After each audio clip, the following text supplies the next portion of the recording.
Hi and welcome back to Carfile, where this week we're testing performance estate cars. Now earlier on in the programme I told you the total combined horsepower of all three of our cars was a whopping 685, and the car responsible for the majority of that is the Passat, which produces 275 brake horsepower from its W8 engine. And no, I didn't say V8, this is a new engine from the VW stable. Basically, it's two VR6 engines mounted side by side onto the same output shaft.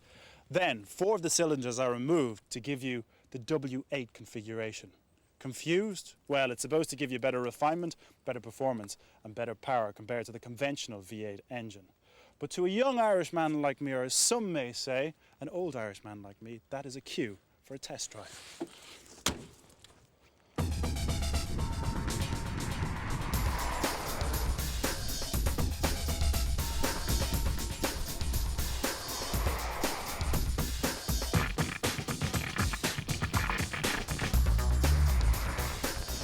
This bit, I have to say, I like. Having 275 brake horsepower at the tip of my hoof is marvellous. But as in life, with every high, there has to be a low. The high stems from the fact the acceleration, oh yeah, is fantastic on this machine. The low is what happens after that, or should I say, what doesn't happen. How do I put this? This car has no zing. Plain and simple. It's supposed to be a performance estate, but after you enjoy the acceleration, that's pretty much the performance end of things wrapped up. Now don't get me wrong, it's extremely comfortable and it is perfect for those long motorway drives with the family and of course all the luggage in the back. And being of German origin, it's well designed, it's extremely roomy and it's wonderfully manufactured. You just have to look around to see the finishing touches in this machine. It is quite fantastic. And there's even places to put CDs. Can't beat that, can you?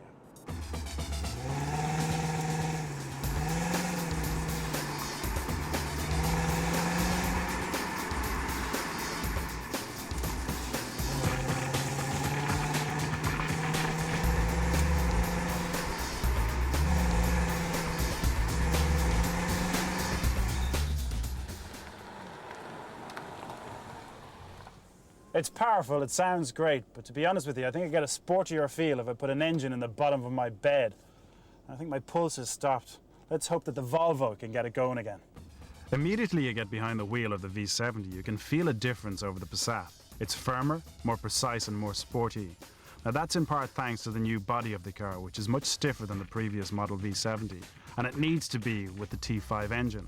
Although it's got 25 horsepower less than the Passat, at 250, it's more than enough to push you into your seat under acceleration, so any flaws in the chassis would soon show up. Now, for such a big, heavy car, the lack of body roll is impressive, and you can actually get quite flirty in the corners without coming unstuck.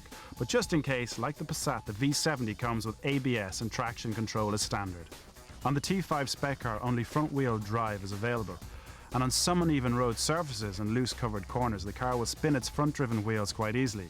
The answer, if the terrain you drive on demands it, is to go for one of the lesser powered four-wheel drive models which accelerate only slightly slower yet give you all the traction of a four-wheel drive vehicle.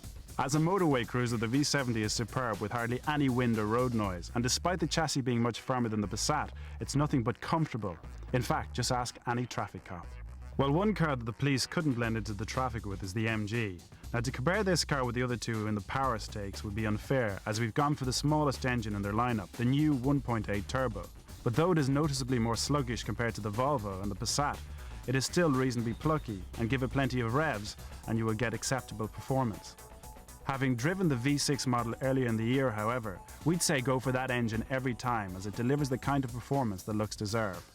Power aside though, the ride of the MG is very impressive, and the engineers have found a great compromise in the comfortable ride of the Rover 75 and the firm ride of a sporting car. It remains composed on all but the choppiest of road surfaces, and the steering, which is quicker than its Rover counterpart, is weighted extremely well and gives good feedback. Lack of road noise on the 1.8 car is also quite impressive, but the smaller engine cars get smaller and narrower 16-inch wheels, so expect a little more tarmac rumble if you drive the ZTT kitted out with 18-inch wheels. The smaller size of the MG means that longer motorway runs won't be as comfortable as the other two cars, but that said, it's still a great all-round performer.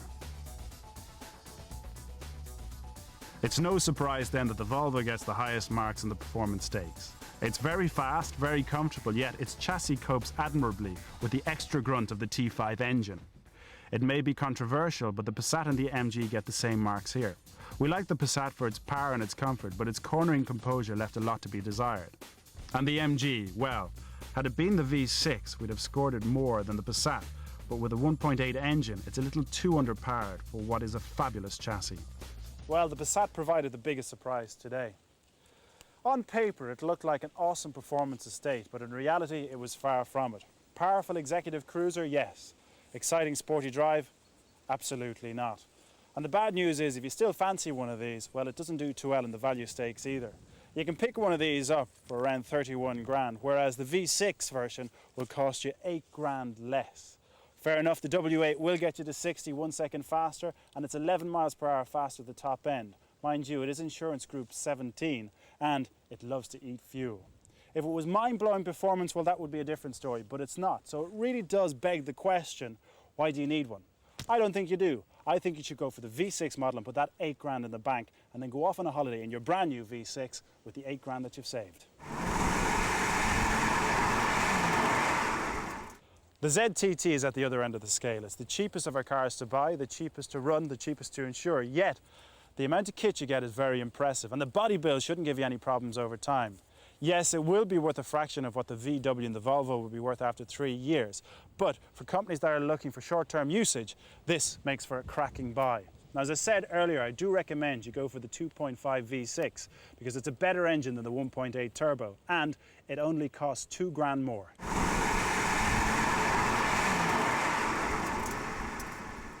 And now it's on to the Volvo. At just under 30 grand, it's slightly cheaper than the Passat, but it's a much more accomplished car and it feels it to drive.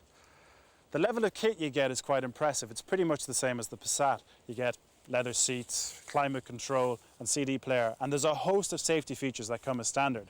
The other good news is that high-spec Volvos hold their value extremely well, which means this car will be worth the most of our 3 cars after 3 years. When it comes to fuel consumption, well, the figures are quoted at around 30 to the gallon, but to be honest, we have discovered that you'd want to be driving very calmly to return those sort of figures, and if you get excited with the old right leg at all, as you're bound to do in this car, well, those figures pretty quickly go out the window.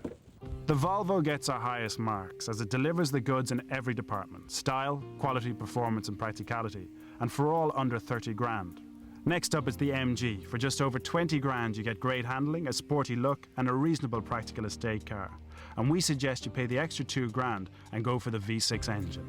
And unfortunately the W8 Passat gets the lowest marks here, as paying an extra 8 grand for that engine just doesn't make sense for what you gain in performance. Well, the policeman's favourite, the Volvo V70 T5, has won our vote as the most accomplished performance estate of the 3.